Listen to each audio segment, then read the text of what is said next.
We do so much of functional movements, but when it comes to even treating MSK cases, we forget about it. True. Right? We end up only treating locally. Patient is not interested which university you did from, which college you did it from, whether you were graduate, postgraduate, PhD, not interested. You being physically fit, I think, is something I relate to so strongly. Now it's time that you should go beyond. People are expecting more. There is a need that people are coming up with, that I want to run a marathon. I want to do high rocks. So your passion when you are seeing the patient should be such that the patient should bless me.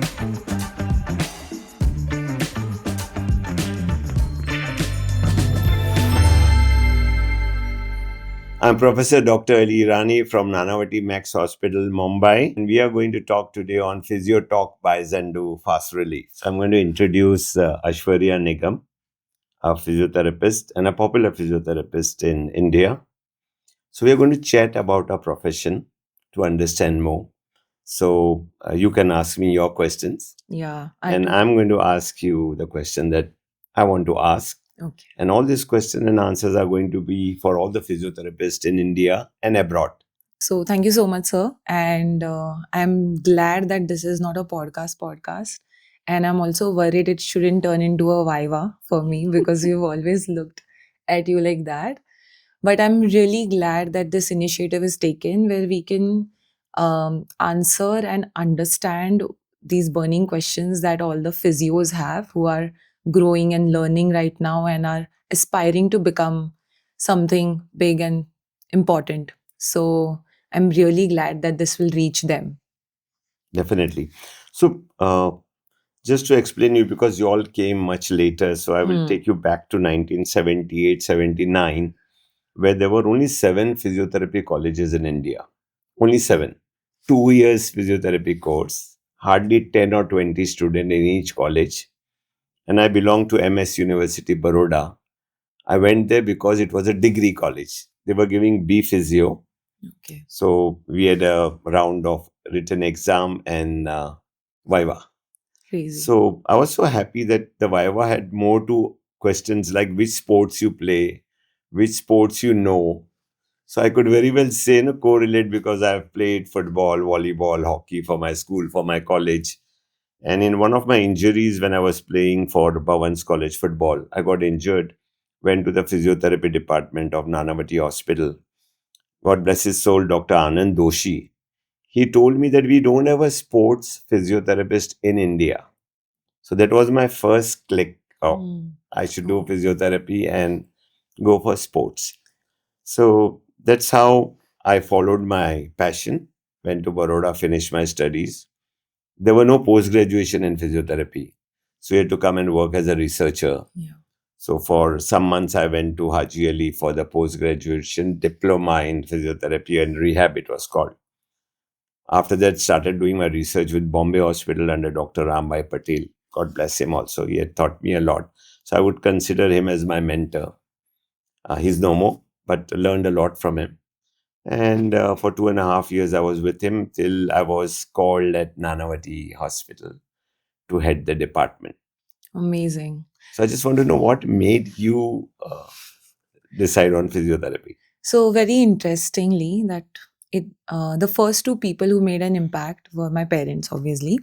And seeing them being fit, and my father was always like into building muscles and lean muscles, competing in bodybuilding, etc. So the picture that I had in front of me was they were never popping pills or visiting hospitals. And for me, that was so becoming an MBBS was not even a necessity for me looking at them. And then I decided that this is something I would want to be when I grow up physically. And the one time my mom had to see a physio, was she had a ganglionic cyst. So she had to go and see a physio in Sion Hospital, Dr. Ashok Patil sir. So that's when I got exposed to physiotherapy. And I was like, okay, this profession seems less medically and more physical kind of a profession, and something that I can learn. And I was good at biology. So somebody told my mom, oh, ye badi hoke doctor hi banegi. And I was the rebellious kind. I said, no, I will not be an MBBS. But then somehow I got into physiotherapy, and when I got into physiotherapy, that was more interesting for me because in the first 2 years I got bored. And I thought, what is this profession? Like, what it's so boring. I'm placing a hot pack. Physiology. I'm placing a hot pack and I'm just making them do static cord, static hams. And I was thinking that, is this it? Is there, like, there should be something more? And I see these people, they walked in, they are doing some basic exercise and they're walking out. But what am I even solving? Like, there are bigger issues to solve, just not the local issues. And obviously, I was in first and second year, so I was not taught that much. But I got bored. So then I picked up strength training by myself because it was not there in our profession. Because I keep In our seeing you on syllabus. Instagram and your social media, weight training that you do, even boys don't do it. Yeah, And a they few don't. weeks back, I started seeing you doing pull ups. Yes. So, really, if I have to rename the word physiotherapy course, I would call it movement science. Yes, And when we talk about movement, so if you don't have good muscle, good joints, yeah, good ligaments, you cannot perform any movement. So absolutely. you're exactly having fusion of both.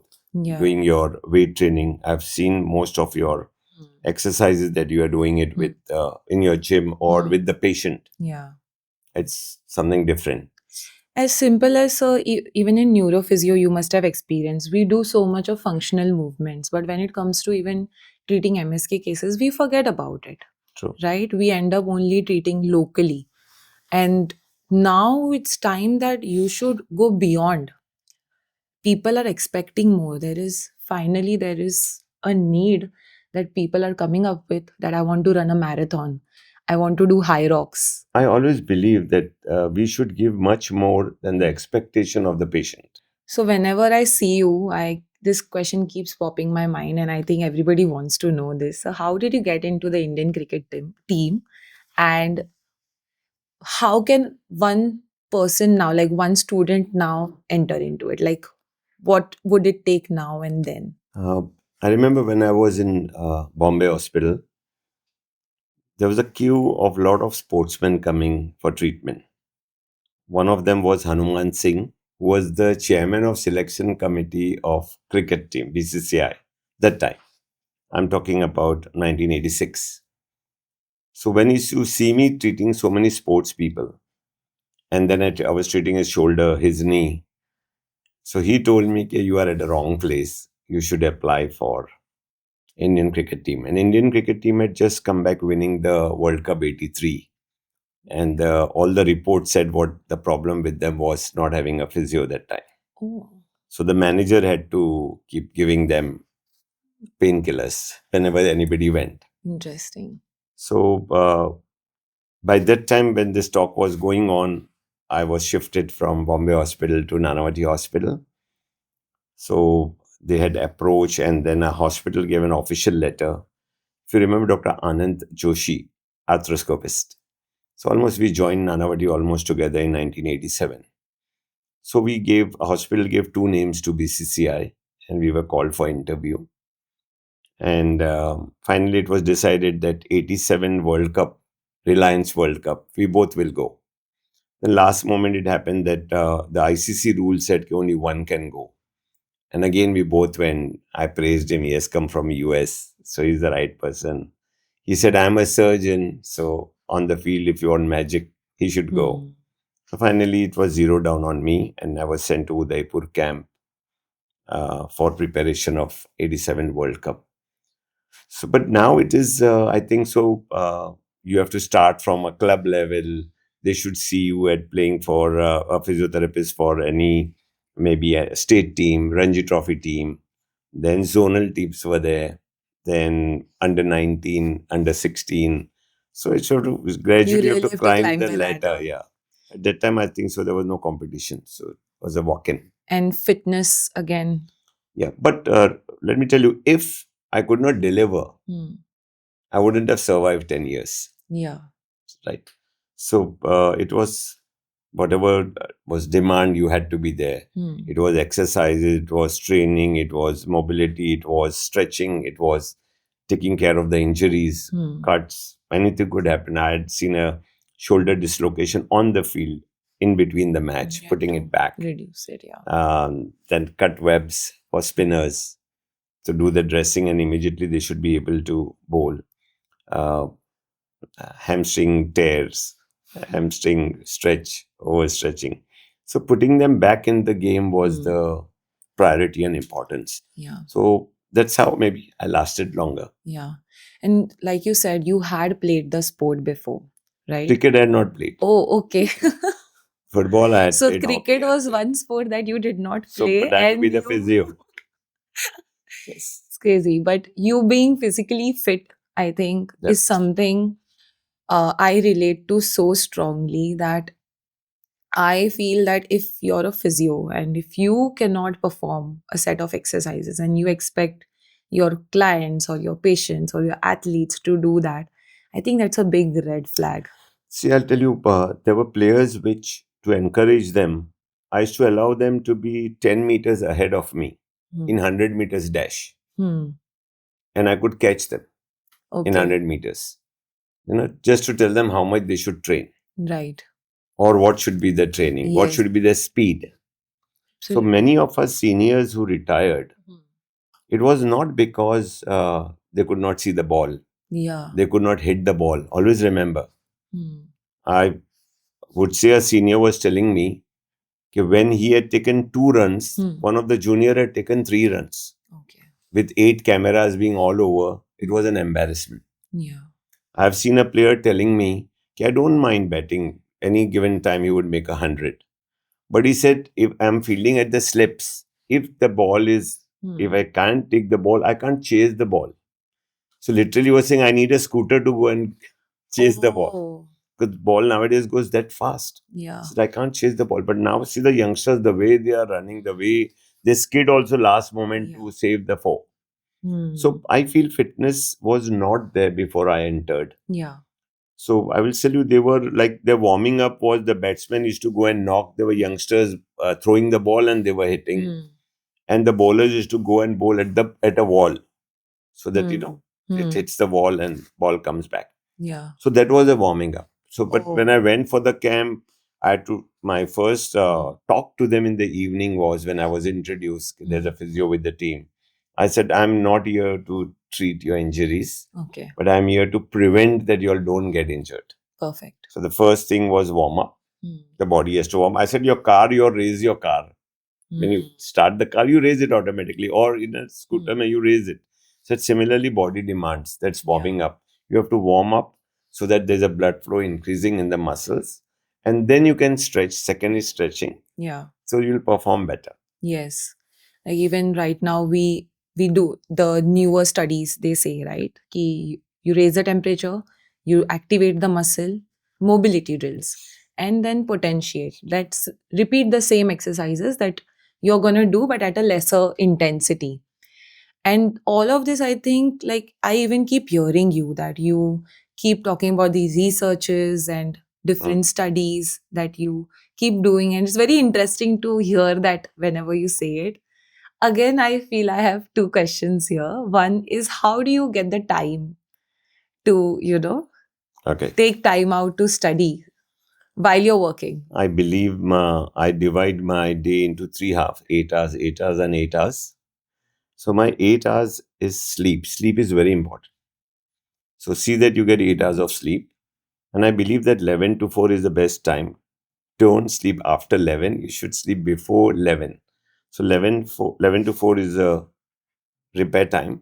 Sleep whenever time, 10 o'clock, 9 o'clock, you sleep and then get up after 4 any time. So my 8 hours sleep is important. 8 hours of work is important. And the third 8 hours I keep, that could be my traveling time. It could be my meeting my friends. It could be, doing research every day. I do listen, like your, whenever you are on Instagram, something you are doing, I definitely watch it. There are many physios that I literally follow them. I look for the new thing, what they are saying. And if I have any objection or something, I call them up and tell them, no, this was not of a good. please understand more, or my studies show this, so don't. So Yeah. they say, okay, sorry, we didn't know we did this. So I do follow. I do. That's my time. Definitely 1 hour I do keep, whether it's on Facebook or Instagram, to watch the physios, what's happening. Yeah. Then I love watching news. So at least an hour is for watching news. So what is happening in the world? I'm not interested in local politics, who is winning, who is losing. It doesn't matter. Because for me, everybody is a patient. And all parties are my patients. So it doesn't make any difference. I look them at the patient. All sportsmen also, I look them as patient. So whoever comes, treat them, give my guidance on it. So that third 8 hours, everybody doesn't know how to use it. Yeah. So if you learn the third 8 hours, how to you divide, whether it's traveling, whether it's your own gymming, your own exercises, what you Yeah. give time to, should come in the third hours. So don't compromise with your sleep. I always tell all my patients, increase your sleep. Yeah. Believe me, a sportsman increasing the sleep by 1 hour will do wonders. So Recovery. increase the sleep. And then working 8 hours, you should not compromise. You should work on that. Aishwarya, you asked me about, so I said 3 8 hours. I want to ask you, how do you get time from your working hours, social media, and you have been so active on it, and then doing your own exercises and shooting it, and see that everybody watches it? It's really crazy. Actually, it was very easy when I was in college. I just had to be in college for 8 hours, study, learn. Okay. And then when I used to come back from college, half of my friends would probably chill, or, half of them would probably study for 4, 5 hours and then have dinner and then go off to sleep. I was somebody, and I was the only one in my class who was going to the gym and spending 3 hours there. So 2 hours of workout, 1 hour of strength training, 1 hour of stretching flexibility, and then 1 hour of shooting it. I somehow made it my lifestyle. And I think Okay. it was so important for me to do that at that time. That changed a lot for me. So that also gave me a lot of confidence, because if you see in studies, like, I was average. I was not the best, I'll tell you. But the only edge I started getting was when I started building my strength. I started feeling so good. And then I was documenting everything. So in your training, you were the best. Yeah. So physically fit, strong, and then, looking apart from the crowd. Like, everybody is slouching and everybody is just, same in the college. They are doing the same thing, everybody. And I was also like, I need something different. I need to do something unique. So thank God that what came to my mind, that I chose strength training from second year onwards. And it still sticks to me. And if I don't spend at least 1 hour, now I'm a working professional. So 3 hours is not possible for me. So True. in that 1.5 hour that I get, I ensure that I strength train. And then now I take time, I keep a different day for shooting. So first I used to do 6 days of workout. Now workouts are 4 to 5 days and 1 day is for shoot. Because you were gymming from your college days and Yeah. all that. Why you thought that important that physically you need to be fit and you have to train or have better muscles or better mobility? Sir, our profession, we use our hands, right? And this is so common that even now when I see my juniors, I tell them, give MFR, give some glide, right? Mulligan mobilization. They are struggling. How much ever they learn in college, how much ever they do the courses, they are still struggling because they are unable to generate the strength. True. I am an MSK. So you feel it's important that Yeah, every physiotherapist should you be. should. That is point one. The patient is saying, or pressure lago, and that physio is like sweating over there and unable. When you strength train, the forces, they come naturally. You can naturally use your muscle. You are not wasting your energy. You're training yourself hard enough that when there is a need, half an hour you have to give mobilization, let's say, or 5 minutes you have to give MFR. You should not feel that you are getting So your tired. strength and endurance both come if you are training It yourself. will come naturally. You'll be more productive through the day. You will not Not feel get tired. fatigue and tired all Tired. so early. Yes. That again, that is one. Two, you are teaching somebody pull up. You're teaching somebody a deadlift. How much can you lift, or how much can you do? How well can you do it? Do you know how it feels? Is my question. Like, I don't know how anybody who would want to do a pull up, how would they feel unless and until I at least attempt one? So I will just tell you the physiology of it. Yes. I believe that whenever you are strengthening Mm. or activating the A fibers, Yes. whether it's in doing strength training, lifting Yeah. weight repetition, or doing kneading, Yes. mobilizing, anything that you do, if your A fiber, good muscles, or the long muscles get activated, Yeah. there's a release of endomorphin and enkephalin in your Yes. body. So that's the kick that you get. Yes. That's why it's very difficult for a marathon runner not to allow him to run. He has to run. Absolutely. Similarly, gym goers, if they don't really sweat it out, they feel something is lacking, something is Yeah. missing. And definitely for our profession, you have to have good strength. But let me tell you, our NCAHP new syllabus, where physiotherapy is 5 years, it was 2 years earlier, then it became degree 3.5, then 4.5. Now it is 5 years. We have made it a point that there is exercises, there is yoga, Good. part of our syllabus. And I'm sure the future physiotherapists that come out, they would know, and listening to you or watching you, those who are watching you on your social media sites, they will know what type of exercises you do. And please keep doing. You are encouraging for the physiotherapist to know it can be done. See, in our era, we have to read books, any new books coming, attend conferences to update ourselves. Yeah. So I just want to know, in your era, what is extra you all do to keep yourself updated? Is it only to look at the gym, what is a new exercise, or you are still following what to do next for physiotherapy also? Absolutely. What we do basically in our clinic right now, I am the clinic head at Physiokinesis.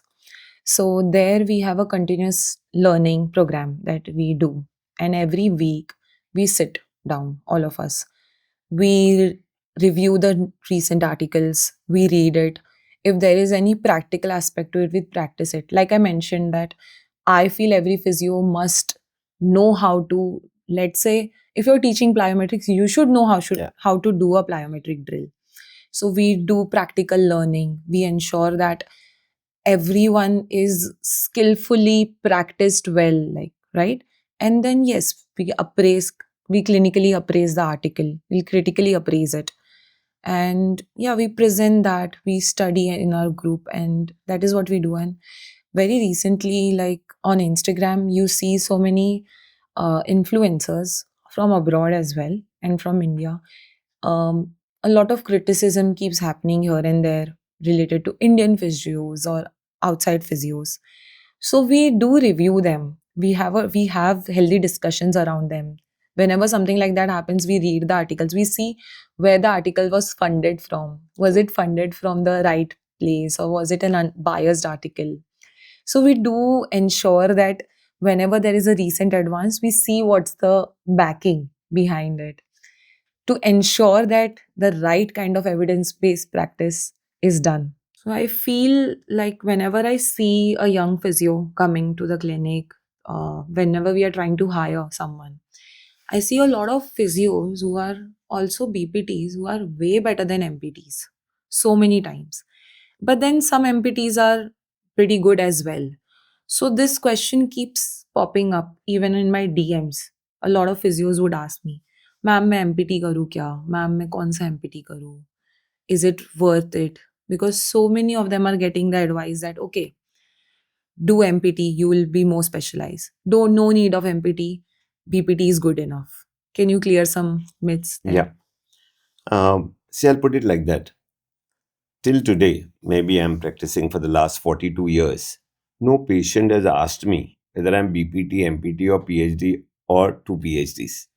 So, patient is concerned about your skill, your evaluation, whether you Yeah. have diagnosed it well, what technique you are going to use to treat the patient. The patient is not interested which university you did from, which college you did it from, whether you were graduate, postgraduate, PhD, not interested. The whole idea is your skill.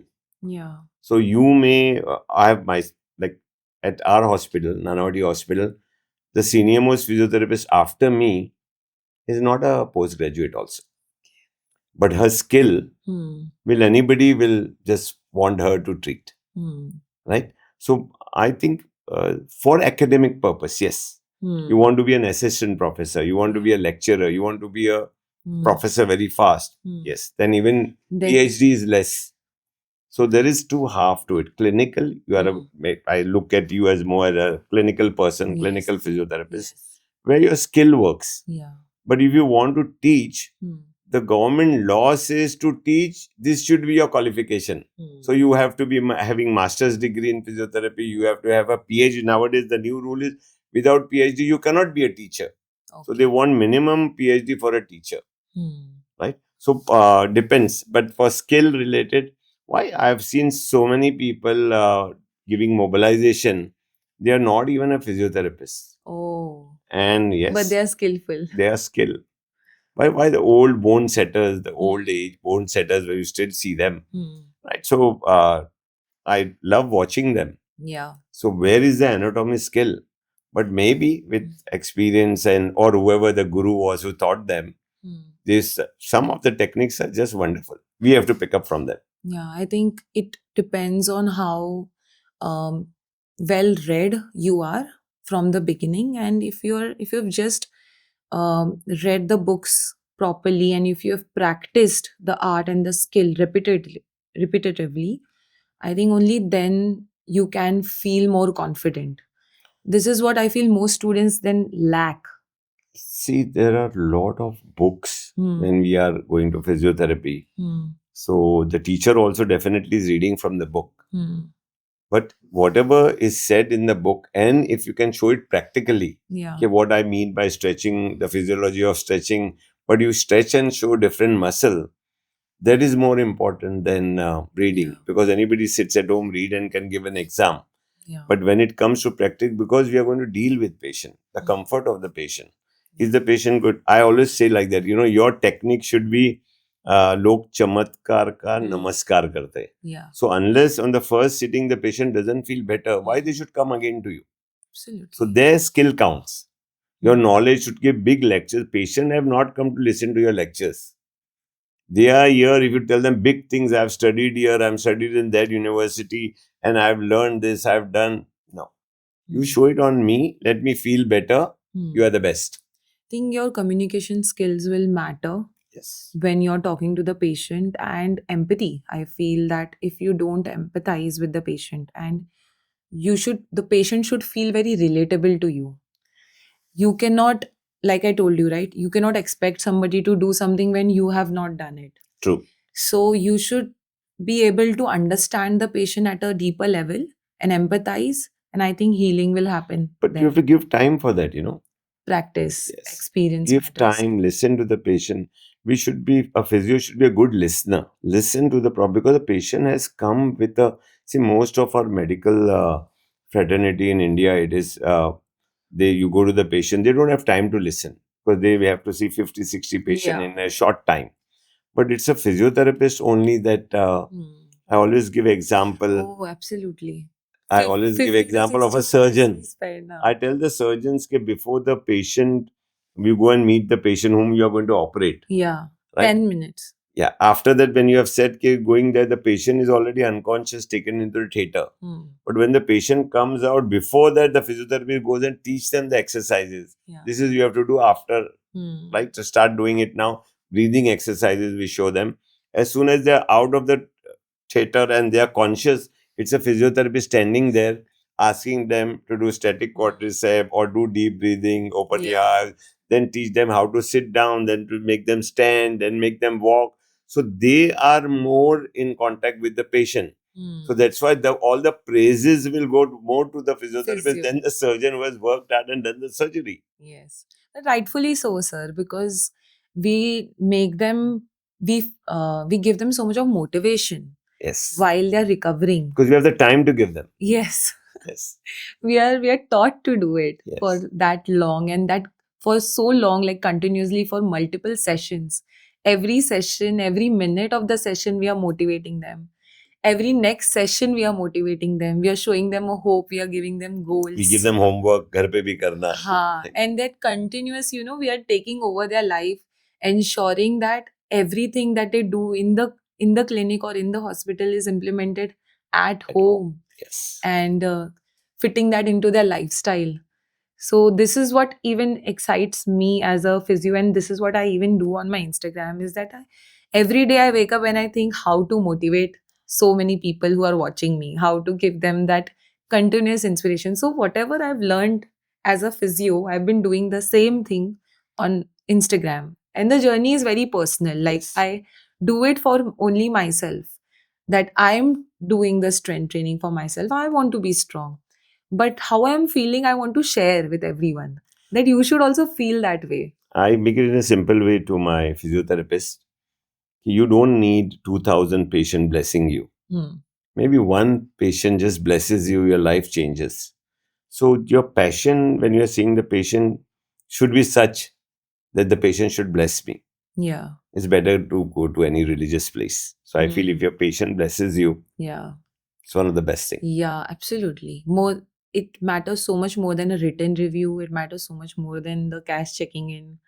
When when they bless you, it's like, okay, you've done something intense. So as an upcoming physio, we tend to feel a panic, and I'll tell you why. Okay. In Mumbai, there are so many physios out there. There are so many clinics, one bed clinics, two bed clinics, right? Every client who comes to me, not every, but yeah, most clients who come to me have a relative who's a physio. So again, whenever these new physios they see this kind of a situation in Mumbai or Pune, they feel like panicky that what are they supposed to do? How are they supposed to stay ahead of the curve? How are they supposed to be recognized differently? What can they do different? So they should be different. One, there's nothing to panic. I'll give you a very good example. Japan has 117 million population and they have got 1,25,000 physiotherapists. So see the ratio.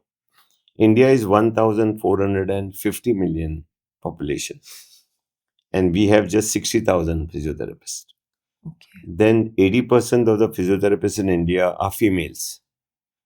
So again, most of them get married and forget about physiotherapy.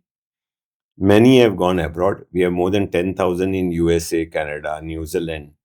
So most of our physios that finish studies, then also remember a lot of specialization. When physiotherapy, they used to finish physiotherapy, there was no post-graduation. But when the post-graduation started, it was also just master or MSc in physiotherapy. There was no specialization.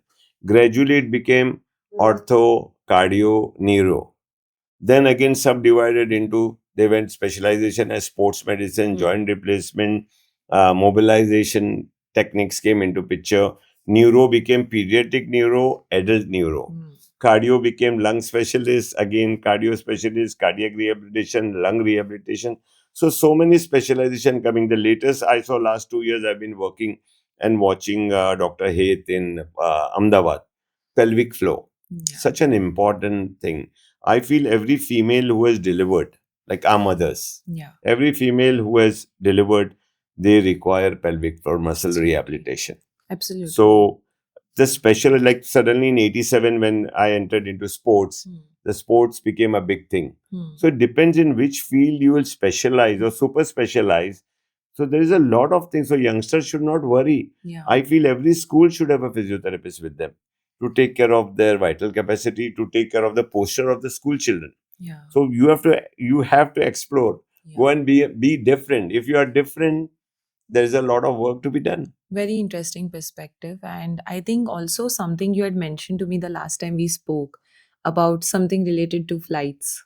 Every flight, long flight, should have a physiotherapist. How to give them the comfortable position to sit, or if they have aches and pains, how to tackle into that long flights.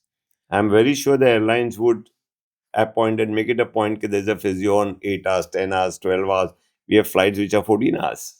Yeah, this is very important. Like thinking outside the box, exploring, taking that opportunity. IT people, Yes. all IT people, the way All they are working non-stop, they don't even get up for 8 hours. Yeah, they don't. So they will have to Yeah. hire a physiotherapist with them. Yes, I work heavily with IT workers and all these marathoners. So they actually that kind of a population, IT workers and runners. So on one side of their life they are running like 45 minutes to 1 hour, and the other side they are 8 hours sitting and 2 hours traveling.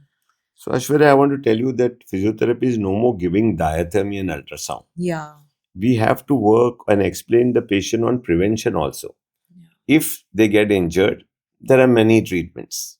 From physiotherapy to you will get sprays, you will get creams. There are so many things that you can tackle with pain. There are fast reliefs, anything that will help them to get the relief. But we should work towards prevention also. Exactly. So there is like this gym just above my clinic, and I see these ladies and men walking in. They are walking in with a hump. They are walking it genu valgus, right? They have bad gait, and they are doing Zumba, aggressive Zumba. And what I feel is, I feel like telling them just come to the clinic, learn some good activation drills, learn how to land, and you'll have a longer, fitter Build life. your foundation before what Yeah, you want to do. right? And they want to get fit, but they then land up with knee injuries and they are unable to get fit. See, that's why I was saying it's very important that physiotherapists will come at school level. Yes, So, flat foot is at school level. absolutely. They should be treated. Vital capacity, posture. Hmm. We were doing a survey with municipal schools in Lonavala. Hmm. 13% of the kids had scoliosis. Yeah. Primary. That means they are below 10 and they already have scoliosis. Yeah. Uneven carrying back, unevenly sitting. The way they back carry, the posture. way they sit. Yes. Yes. What is that one message you would want to give to all the physios? I would always say be in touch, keep yourself updated. There are conferences. You should attend at least 3 conferences nationally and once a year, one international conference anywhere in the world or neighborhood. We have on this September in Delhi, which is an Asia West Pacific. There'll be physiotherapists from all over the world coming. There would be India's trying to go in the Guinness book. There'll be more than 10,000 physiotherapists under one roof. So that will give a big youngster Oh, yeah. physiotherapist if they come there. A nice way, Networking. they don't have to go abroad. And an international congress is going to be in India. So I would always request everybody to attend. And you keep yourself updated. Don't fall behind. Yeah. So like if I have almost, if I could say, 50 years back, I did physiotherapy, but I still attend webinars. I'm online watching, listening to lectures. So I don't feel, why should I listen now? I want to learn new. And when my students do workshop, when they come, the first thing I want them to demonstrate and show me what did they learn. Yeah. So please keep yourself updated. Absolutely. What is your message? My message. All to be like you, or I I I feel bad when I see physios are being thrashed online. That for whatever, sometimes they'll see a video of a physio be looking unfit and trying to treat a patient. So I feel really bad. And then obviously these are the physios who don't even, like I keep saying, they don't even know what they're doing, and they keep implementing that with their patients. So I feel first you have to, before they feel that, oh, I need to start earning money in third year True. itself, in internship itself. These are your student years. Enjoy your student years like a student. Get into learning, not only from your books, but also physically. Learn True. to keep your body fit physically. If you do that, you will reap more benefits later on. So I remember I spoke to one of my colleagues and I saw that, he was not looking that fit. So I asked him, maybe, I thought he is very busy. So I asked him, how many home visits are you seeing? Looking tired, unfit.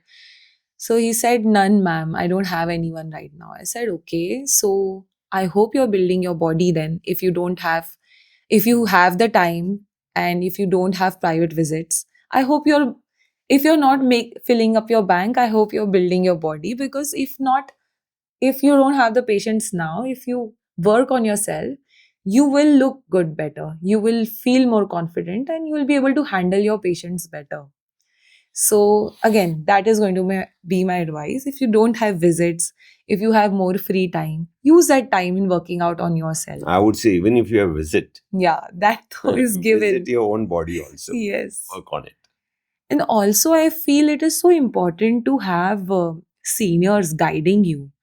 So, how can one student like stay connected to a mentor, to a guide in their entire life? Like, did you have any mentors? Definitely. I named him Dr. Rambai from Bombay Hospital. Then I was for the time we should not have MRI, so there was EMG studies we used to do. So Professor Miss Dastur, She was my teacher. Professor Shani used to teach me EMG. So I feel everybody is there to teach you. So it depends whether you are going to keep your eyes open, ears open to learn the technique. Everybody can teach you.